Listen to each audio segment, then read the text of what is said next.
जय हिंद दोस्तों, मैं विश्राम सिंह आप लोग के सामने आज के अपने YouTube चैनल टारगेट विद विश्राम सिंह में स्वागत है। तो आइए आज हम बात करने वाले हैं सिटीजनशिप के बारे में और सिटीजनशिप का ये पार्ट 2 होगा। और आगे के क्लास में आपने देखे होंगे कि सिटीजनशिप चैप्टर जो पढ़ाया था भाग 2 5 से 11 के बीच में, तो वहीं हम आज बात करेंगे नागरिकता पर ही बात करेंगे कि नागरिकता प्राप्त करने की क्या क्या विधियाँ हो सकती हैं। नागरिकता सबको चाहिए तो कैसे लेंगे, नागरिकता प्राप्त करने की विधियां।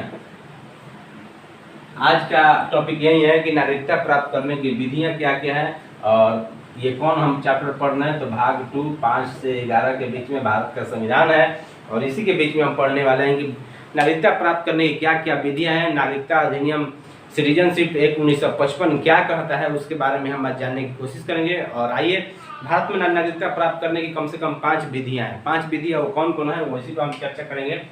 भारत में 5 विधियां हैं नागरिकता प्राप्त करने की। 5 विधियां हैं जो आप जैसे प्राप्त कर सकते हैं। पहला है जन्म के आधार पर। जन्म के आधार पर एक आप प्राप्त कर सकते हैं। पहला जन्म के आधार पर। वहीं दूसरा दोस्त बात कर ले, अभी दूसरा क्या है तो वंश के आधार पर भी हम एक एक समझाएंगे कि जन्म के आधार पर कैसे प्राप्त करते हैं, वंश के आधार पर कैसे प्राप्त करते हैं। तो दूसरा है वंश के आधार पर। जन्म के आधार पर 1986 क्या समझे, उस टाइम ये बन के तैयार होता और वंश के आधार पर 1992 से वंश के आधार पर 1992। ठीक है। तीसरा दोस्त अगर हम बात कर ले क्या है तो पंजीकरण रजिस्ट्रेशन करा के आप भी करा सकते हैं, ये नागरिकता आप ले सकते हैं। पंजीकरण ये 3 विधि हो गए। चौथा विधि का दोस्त बात कर ले कि चौथा विधि ऐसे कौन गए तो देशीकरण क्या है तो सबके बारे में हम एक एक करके फैक्ट को एक्सप्लेन करेंगे क्योंकि नागरिकता बहुत जरूरी है। और पांचवा दोस्त अगर हम बात कर ले कि पांचवा क्या है तो अर्जित भूमि करके भी आप नागरिकता प्राप्त कर सकते हैं। अर्जित भूमि तो ये 5 प्रकार के जो विधियां हैं इसी के अनुसार हम भारत की नागरिकता ले सकते हैं या छोड़ सकते हैं। तो इस पर सवाल होता है कि भारत की नागरिकता में कैसे कैसे क्या है, सिटीजनशिप एक्ट जो 1955 क्या कहता है उसके बारे में हम आज बात करने वाला दोस्त। और बात ऐसे करेंगे कि आप ही के भाषा में होगा, आप ही के सवाल होंगे और आप ही के जवाब होंगे जो एग्जाम में जो फैक्ट पूछे जाते हैं उस पर हम बात करने वाले हैं। तो अब दोस्त आपको बता दें कि जो पहला क्या है, पहला आप यहाँ देखिए कि जन्म के आधार पर भारत को आपको नागरिकता कैसे मिलेगी। तो दोस्त आपको बता दें कि भारत में जन्म लेने वाले सभी बच्चों को नागरिकता दी जाती है। जैसे आपका बच्चा हो, मेरा बच्चा हो, किसी दूसरे का बच्चा हो, जो भी भारत में जन्म ले रहा है वो जन्म से ही उसको भारत की नागरिकता मिल जाती है क्योंकि वो इंडियन है। या यदि उनके माता पिता भारत के नागरिक हो तो यदि उनके जिस बच्चे के जन्म हो रहा है भारत में और उनके माता पिता भारत के नागरिक हैं तो ऑटोमेटिक उस बच्चे को भारत की नागरिकता मिल जाएगी। जैसे हम सभी भारत के नागरिक हैं, हमारे बच्चे भी भारत के नागरिक हैं।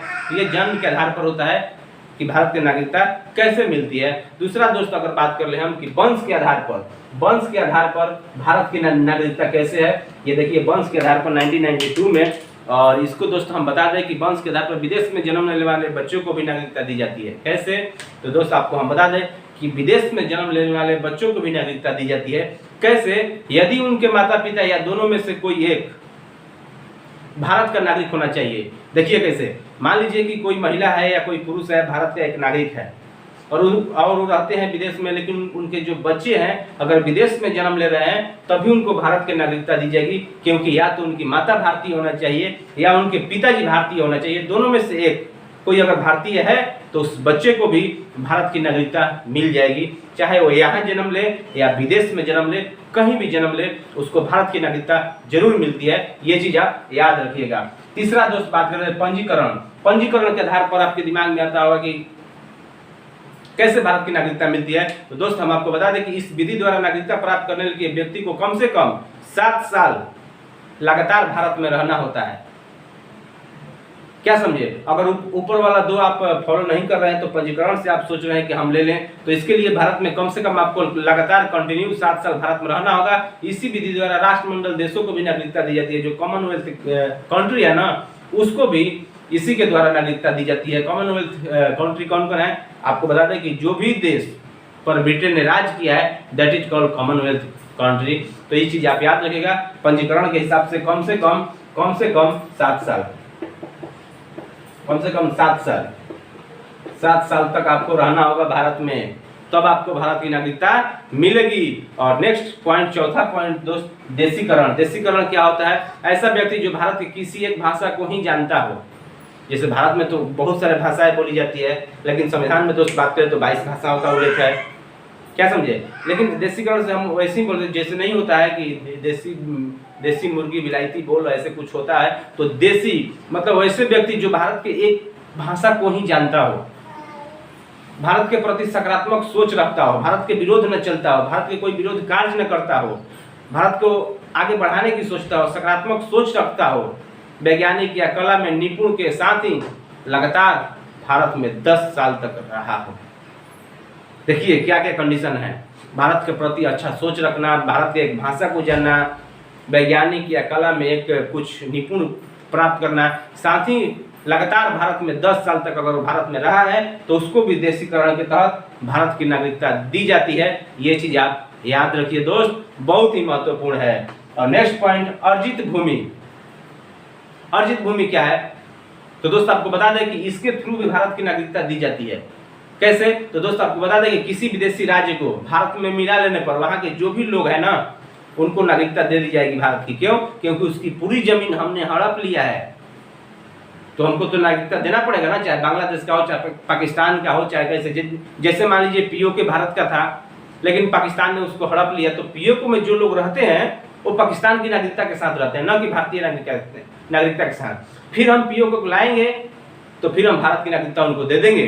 तो ऐसे अर्जित भूमि करके भी हम भारत की नागरिकता दी जाती है। जैसे आपको बता दें तो सिक्किम का जब भारत में विलय हुआ था ना, तो विलय के बाद भी वहां के जो लोग थे, निवासी थे, उनको भी भारत की नागरिकता दी गई थी।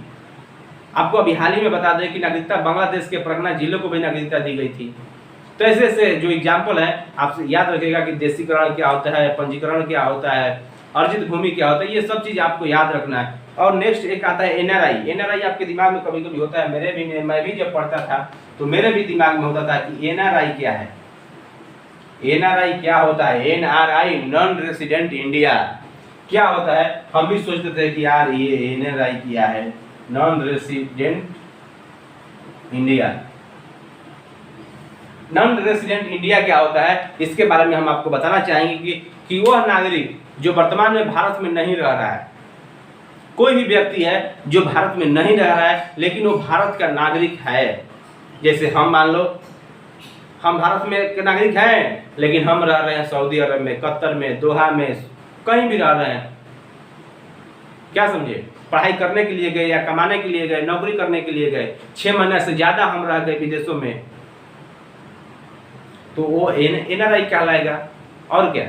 एनआरआई में कुछ नहीं है, हम भारत के नागरिक हैं लेकिन हम विदेश में पढ़ाई करने के लिए गए या पैसा कमाने के लिए गए, 6 महीने से ज्यादा रह गए हैं, तो हमको लोग बोलेगा कि ये भाई एनआरआई है, नॉन रेसिडेंट इंडिया, मतलब ये इंडिया में नहीं रहता है, भारत के बाहर रहता है, इसी को बोलते हैं हम एनआरआई, और कुछ नहीं। और दूसरा दोस्त बताया कि नागरिक ओवरसीज अगर नागरिकता की बात करें तो इसे 2005 में लक्ष्मी मल सिंघवी समिति द्वारा जोड़ा गया। क्या समझे? ये बड़े बड़े उद्योगपतियों को दिया जाता है जो विदेश से नागरिकता प्राप्त ग्रहण कर लेते हैं। इस नागरिकता को प्राप्त करने के लिए व्यक्ति बिना वीजा के भारत आ सकता है। ओवरसीज, जो ओवरसीज क्या होता है, ओवरसीज आपसे पूछ देगा कि ओवरसीज क्या होता है, कि ये बड़े बड़े उद्योगपतियों को दिया जाता है जो विदेशी नागरिकता प्राप्त कर लिया है। इस नागरिकता को प्राप्त करने वाला व्यक्ति बिना वीजा के भी भारत आ सकता है। जैसे नोट में आपको बताया कि देश विरोधी काम करने या पागल हो जाने, दूसरे राष्ट्र के प्रभाव में आ जाने पर गृह मंत्रालय द्वारा आपकी नागरिकता समाप्त कर दी जाती है। कोई मान लीजिए नागरिकता समाप्त 1 मिनट का काम है। कैसे? तो दोस्त आपको बता दें कि देश विरोधी कोई काम कर ले, पागल हो जाए, राष्ट्र के विरुद्ध दूसरे राष्ट्र के प्रभाव में आने पर कोई भी ऐसा काम कर दे, देश विरोधी, आतंकवादी से संबंधित कुछ भी, आपकी गृह मंत्रालय चुटकी भर में नागरिकता आपकी खत्म कर देगी और आप भारत के नागरिकता नहीं रहेंगे। तो ये चीज था आज के क्लास में, और आज ये पार्ट 2 है नागरिकता का। आप समझ चुके होंगे कि नागरिकता भारत में 5 विधियां कौन कौन है, कैसे है, ये सब आपको मैं बता दिया। और नेक्स्ट पार्ट में मिलेंगे आगे के सवाल के साथ, आगे के सब्जेक्ट के साथ। तो आप पढ़ते रहिए, ध्यान देते रहिए, एग्जाम क्वालिफाइड करते रहिए। अगर वीडियो पसंद आया तो चैनल को सब्सक्राइब भी करते रहिए और लाइक भी करते रहिए, शेयर भी करते रहिए। तो जय हिंद, जय भारत।